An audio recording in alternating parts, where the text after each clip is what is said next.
Platão e a doutrina das escolhas das provas. Revista Espírita, setembro de 1858. Através dos curiosos documentos célticos que publicamos em nosso número de abril, vimos que a doutrina da reencarnação era professada pelos druidas, segundo o princípio da marcha ascendente da alma humana, percorrendo os diversos graus de nossa escala espírita. Todos sabem que a ideia da reencarnação remonta à mais alta antiguidade e que o próprio Pitágoras a havia haurido entre os indianos e os egípcios. Não é, pois, de admirar que Platão, Sócrates e outros mais partilhassem uma opinião admitida pelos ilustres filósofos daquele tempo. Mas o que talvez seja ainda mais notável é encontrar, desde aquela época, o princípio da doutrina da escolha das provas, hoje ensinada pelos espíritos, doutrina que pressupõe a reencarnação, sem a qual não haveria nenhuma razão de ser. Não discutiremos hoje essa teoria que estava tão longe de nosso pensamento quando os espíritos nos-la revelaram, que nos surpreendeu estranhamente, porque confessamos humildemente o que Platão escrevera sobre esse assunto especial nos era então completamente desconhecido. Nova evidência, entre tantas outras, de que as comunicações que nos foram dadas não refletem absolutamente a nossa opinião pessoal. Quanto à de Platão, apenas constatamos a ideia principal, cabendo facilmente a cada um a forma sob a qual é apresentada e julgar os pontos de contato que, em certos detalhes, possa ter com a nossa teoria atual.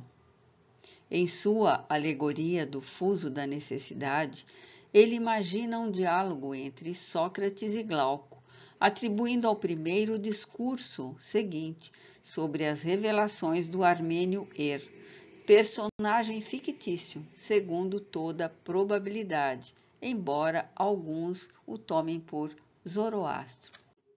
Compreende-se facilmente que esse relato nada mais é do que um quadro imaginado para desenvolver a ideia principal. A imortalidade da alma, a sucessão das existências, a escolha de tais existências por efeito do livre-arbítrio, enfim, as consequências felizes ou infelizes dessa escolha, muitas vezes imprudente. Proposições encontradas todas em O Livro dos Espíritos e que vêm confirmar os numerosos fatos citados nesta revista. O relato que vos quero trazer à memória, diz Sócrates a Glauco, é o de um homem de coração, o armênio, originário da Panfilha. Ele tinha sido morto numa batalha. 10 dias mais tarde, como levassem os cadáveres já desfigurados dos que com ele haviam tombado, o seu foi encontrado são e intacto. Transportaram-no para sua casa, a fim de fazer os funerais. E no segundo dia, quando foi posto sobre a fogueira, reviveu e contou o que tinha visto na outra vida. Tão logo sua alma havia saído do corpo, viu-se a caminho com uma porção de outras almas, chegando a um lugar maravilhoso, de onde se viam na terra 2 aberturas vizinhas uma da outra, e 2 outras no céu correspondentes àquelas. Entre essas 2 regiões estavam assentados os juízes.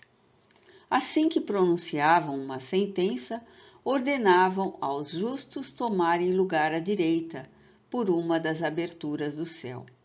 Após lhes haver fixado no peito um letreiro contendo o julgamento pronunciado em seu favor, e ordenando aos maus que tomassem o caminho da esquerda, localizado nos abismos, levando às costas um letreiro semelhante, onde estavam relacionadas todas as suas ações.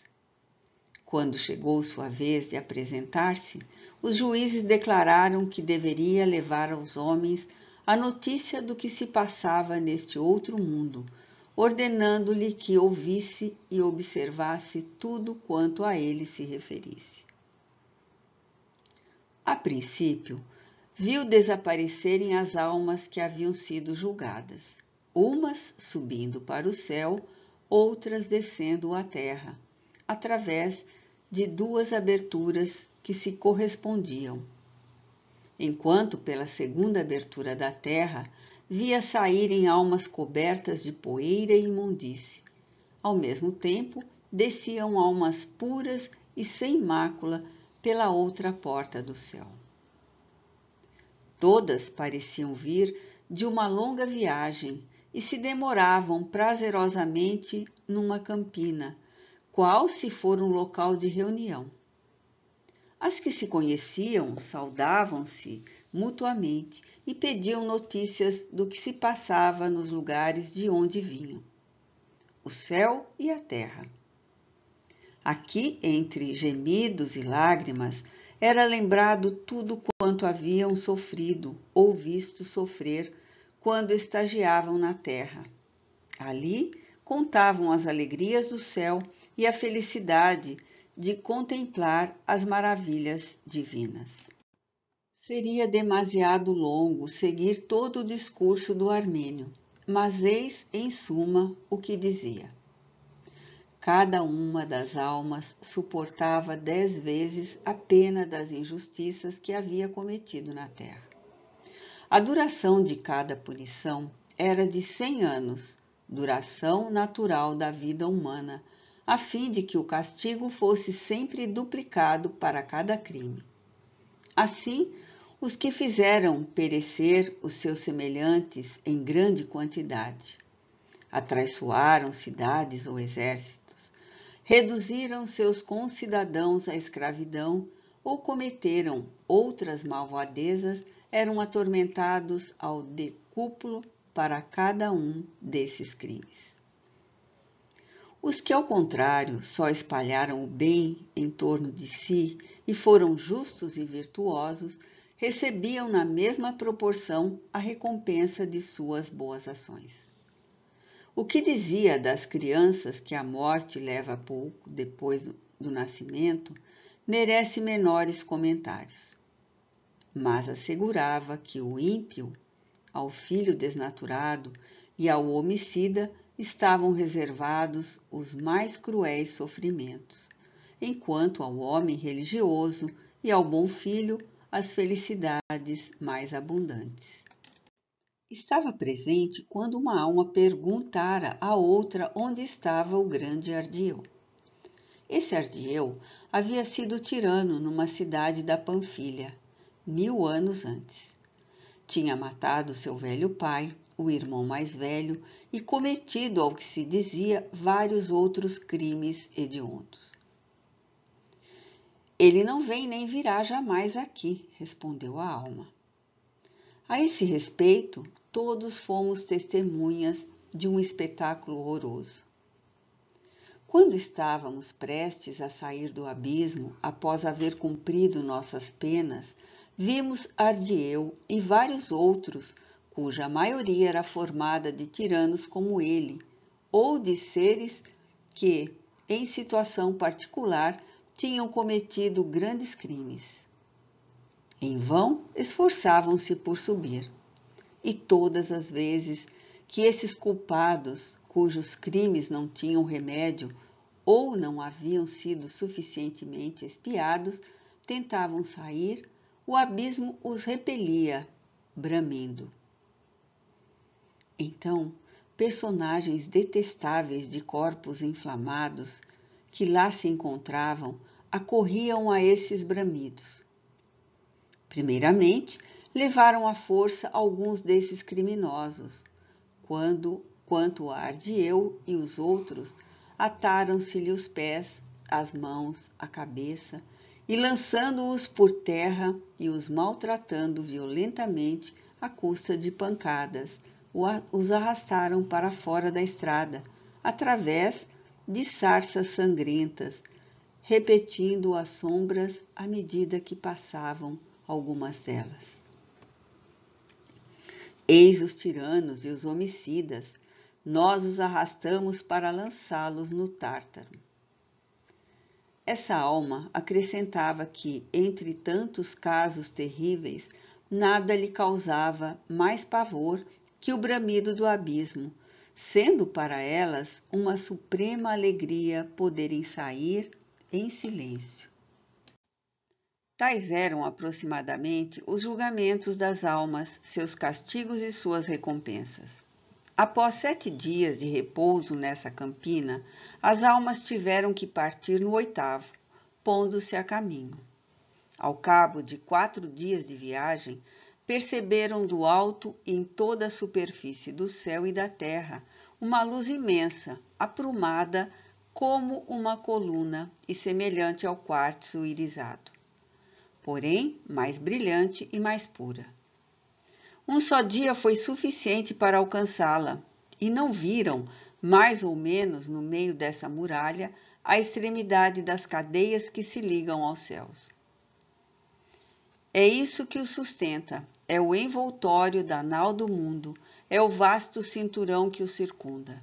No topo estava suspenso o fuso da necessidade, em torno do qual se formavam todas as circunferências. Em torno do fuso, e a distâncias iguais, sentavam-se em tronos as 3 parcas, filhas da necessidade, Laquesis, Cloto e Atropos, vestidas de branco e coroadas com uma pequena faixa. Cantavam, associando-se ao concerto das sereias. Laquesis, o passado, Cloto, o presente, e Atropos, o futuro.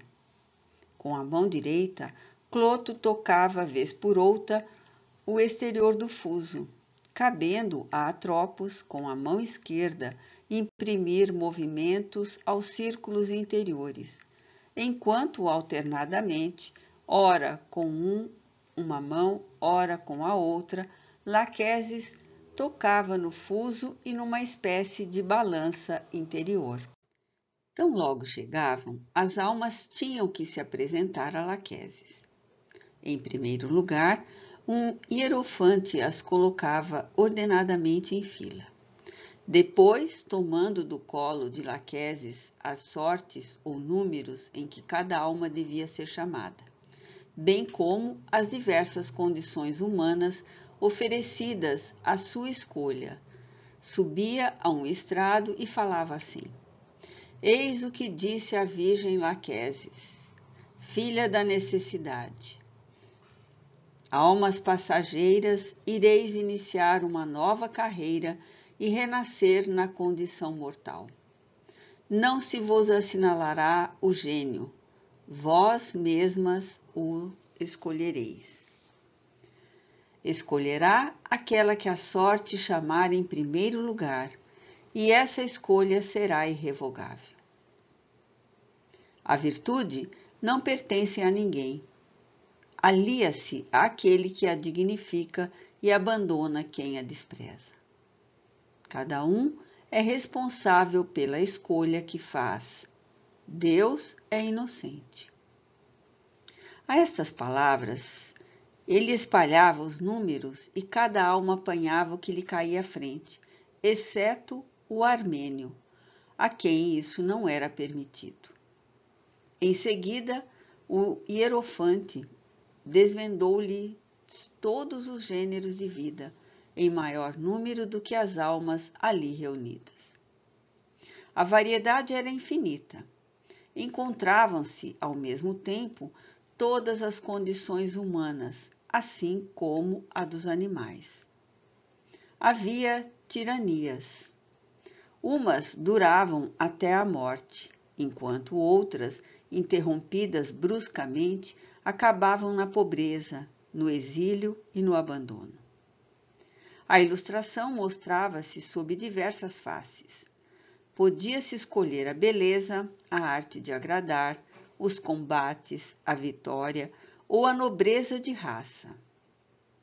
Estados completamente obscuros em todos os sentidos ou intermediários, misturas de riqueza e de pobreza, de saúde e de doença, eram oferecidos à escolha. Havia também condições de mulher que apresentavam a mesma variedade. Está evidente aí, meu caro Glauco, a prova que é temida pela humanidade. Que cada um de nós possa refletir, deixando todos os estudos vãos para se entregar à ciência, que faz a fortuna do homem. Procuremos um mestre que nos ensine a discernir entre o bom e o mau destino, e a escolher todo o bem que o céu nos proporciona. Examinemos com ele que situações humanas, separadas ou reunidas, conduzem às boas ações. Se a beleza, por exemplo, unida à pobreza ou à riqueza, ou à tal disposição da alma, deve produzir a virtude ou o vício. Qual a vantagem de um nascimento brilhante ou comum, a vida privada ou pública? A força ou a fraqueza? A instrução ou a ignorância? Enfim, tudo que o homem recebe da natureza e tudo quanto contém em si mesmo. Esclarecidos pela consciência, decidamos qual destino nossa alma deve preferir. Sim, o pior dos destinos seria o que a tornasse injusta, e o melhor, aquele que incessantemente a conduzirá à virtude. Tudo o mais nada significa para nós. Iríamos esquecer que não há escolha mais salutar após a morte do que durante a vida.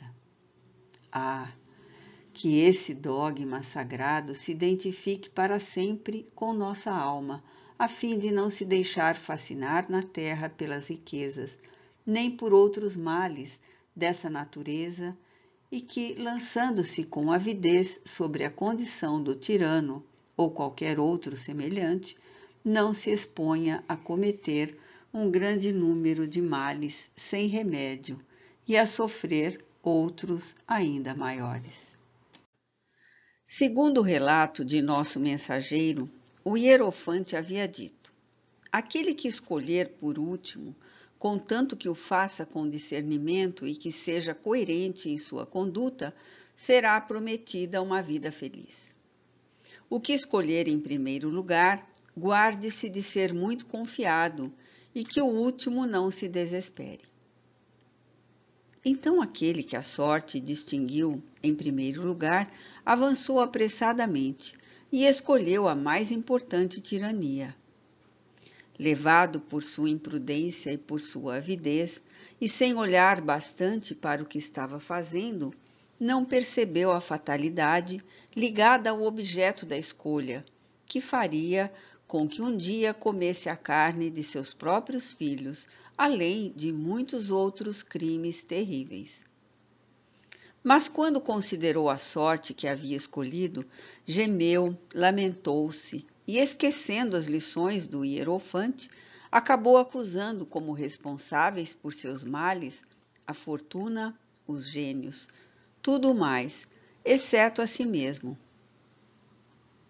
Esta alma era do número daquelas que vinham do céu.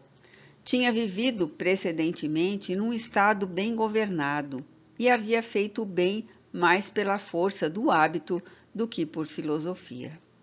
Eis porque, dentre as que caíam em semelhantes desenganos, as almas provenientes do céu não eram as menos numerosas, em virtude de não haverem sido provadas pelo sofrimento.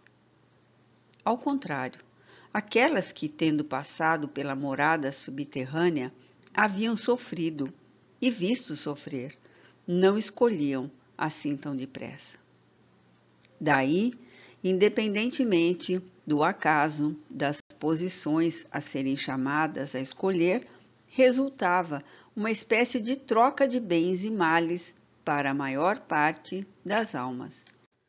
Assim, Um homem que, a cada renovação de sua vida na Terra, se aplicasse constantemente à sã filosofia e tivesse a felicidade de não ser contemplado com as últimas sortes, segundo esse relato, teria grande probabilidade não somente de ser feliz neste planeta, mas ainda em sua viagem deste para o outro mundo e em seu retorno, de marchar pelo caminho unido do céu e não mais pelos atalhos penosos do abismo subterrâneo.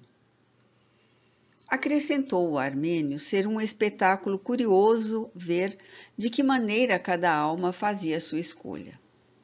Nada mais estranho e, ao mesmo tempo, mais digno de compaixão e zombaria. Na maioria das vezes, a escolha era feita conforme os hábitos da vida anterior. Tinha visto uma alma que outrora pertencera a Orfeu escolher a alma de um cisne, por ódio às mulheres que lhe haviam provocado a morte, não querendo dever seu nascimento a nenhuma delas. A alma de Tomires havia escolhido a condição de um rouxinol e, reciprocamente, um cisne que, assim como ele, havia adotado a natureza do homem. Uma outra alma, a 20ª a ser chamada para escolher, tinha assumido a natureza de um leão. Era a de Ajax, filho de Telamon. Detestava a humanidade, ao relembrar o julgamento que lhe havia arrebatado as armas de Aquiles. Depois dessa, veio a alma de Agamenon, cujas desgraças o tornavam também inimigo dos homens, assumiu a posição de águia. A alma de Atalante, chamada a escolher na metade da cerimônia, havendo considerado as grandes homenagens prestadas aos atletas, não pôde resistir ao desejo de tornar-se atleta. Epeu, que construiu o cavalo de Troia, tornou-se uma mulher laboriosa. A alma do bobo Tercita, uma das últimas a se apresentar, revestiu as formas de um macaco. A alma de Ulisses, a quem o acaso havia chamado por último, apresentou-se também para escolher.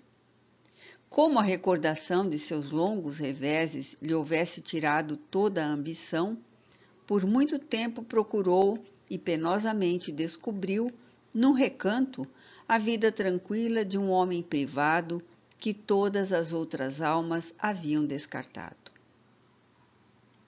Ao percebê-lo, disse que não teria feito outra escolha, mesmo que tivesse sido a primeira alma a ser chamada. Os animais, sejam quais forem, passam igualmente uns pelos outros ou por corpos humanos. Os que foram maus tornam-se bestas ferozes e os bons animais domesticados. Depois que todas as almas fizeram a escolha de uma condição, aproximaram-se de Laqueses segundo a ordem que haviam escolhido.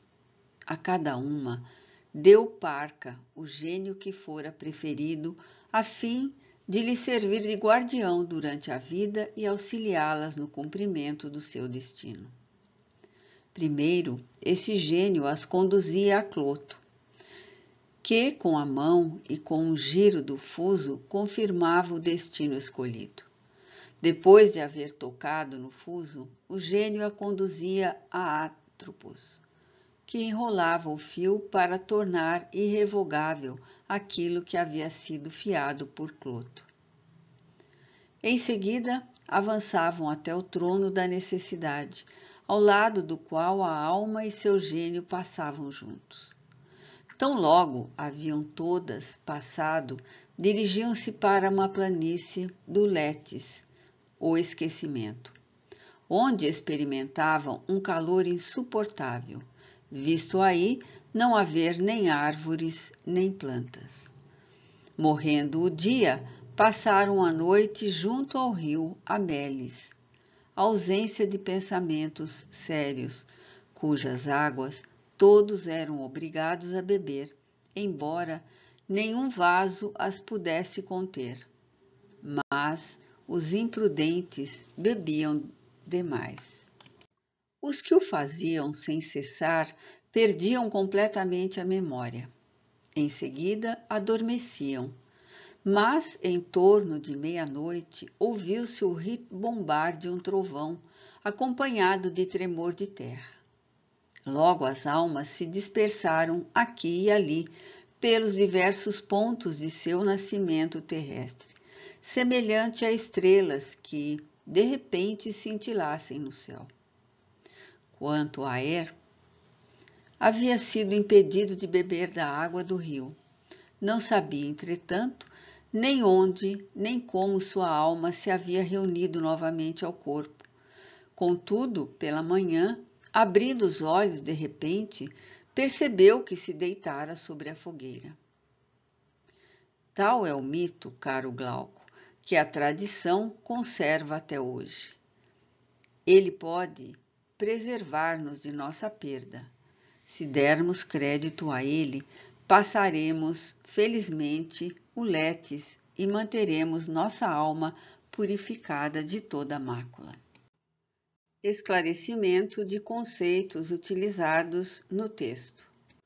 Os druidas eram sacerdotes da antiga religião celta, que acreditavam na imortalidade da alma e na transmigração das almas. Allan Kardec foi um sacerdote celta.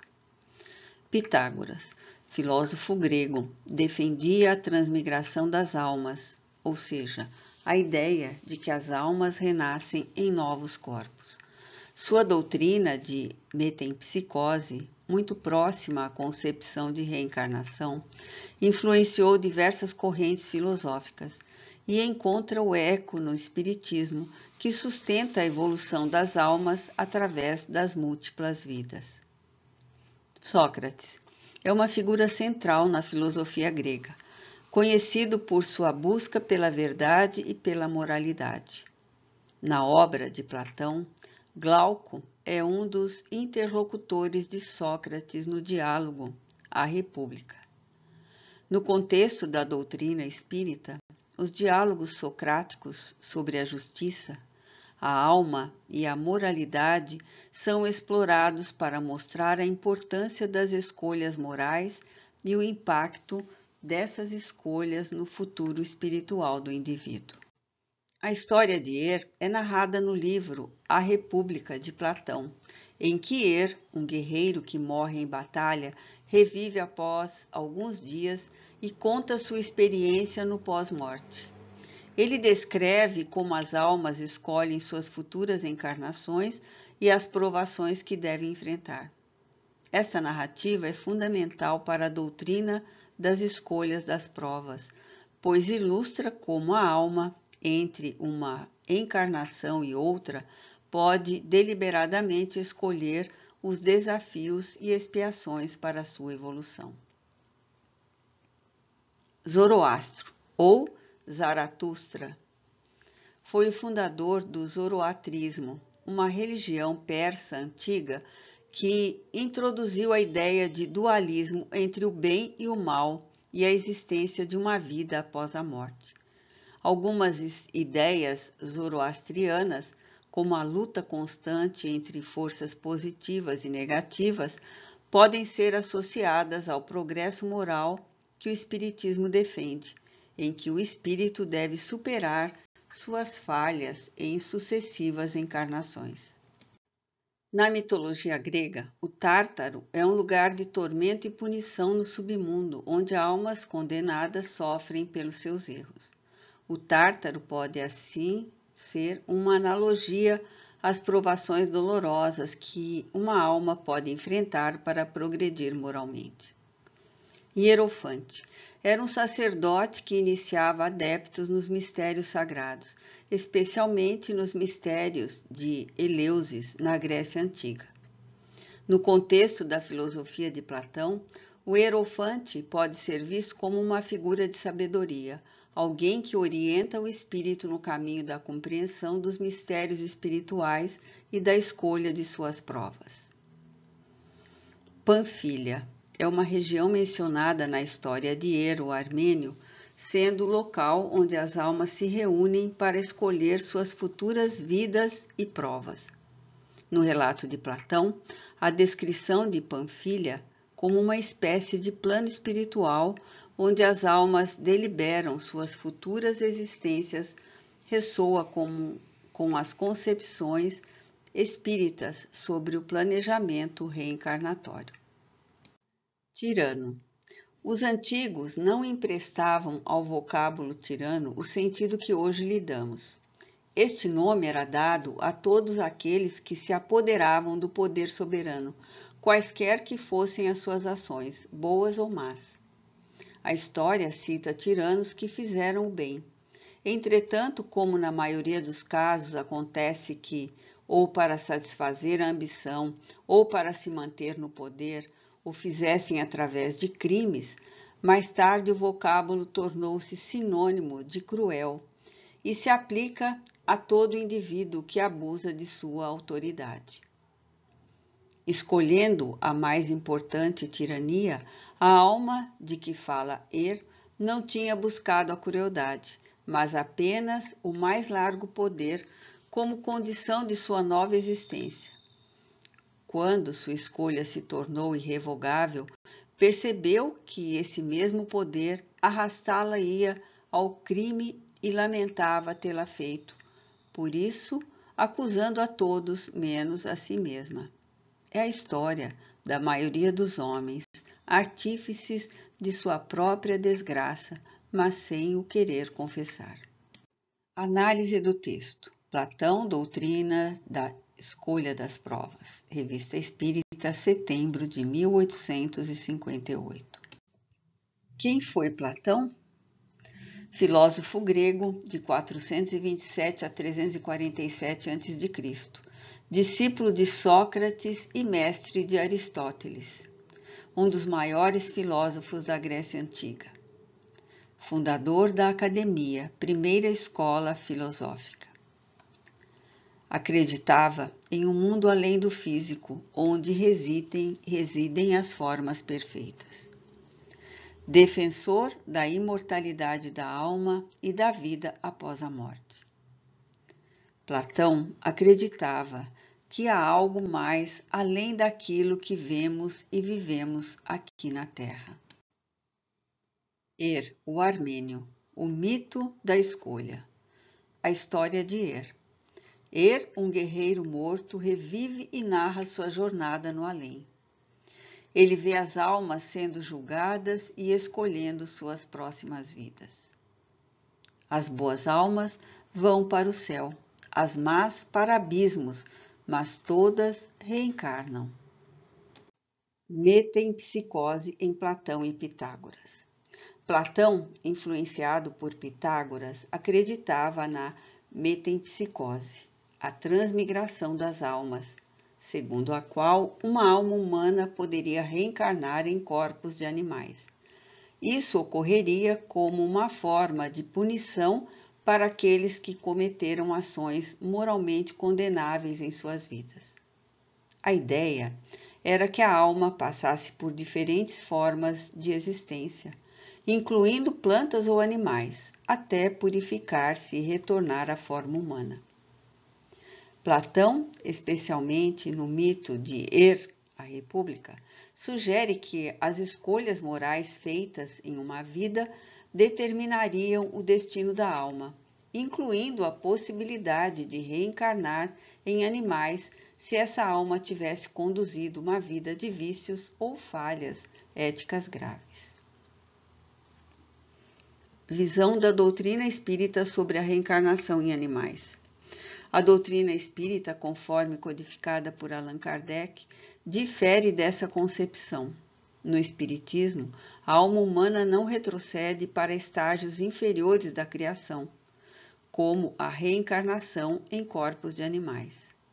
A evolução espiritual é sempre progressiva, ou seja, uma vez que o espírito atinge o estágio humano, ele continua evoluindo através de encarnações em corpos humanos, jamais retornando a formas de vida anteriores.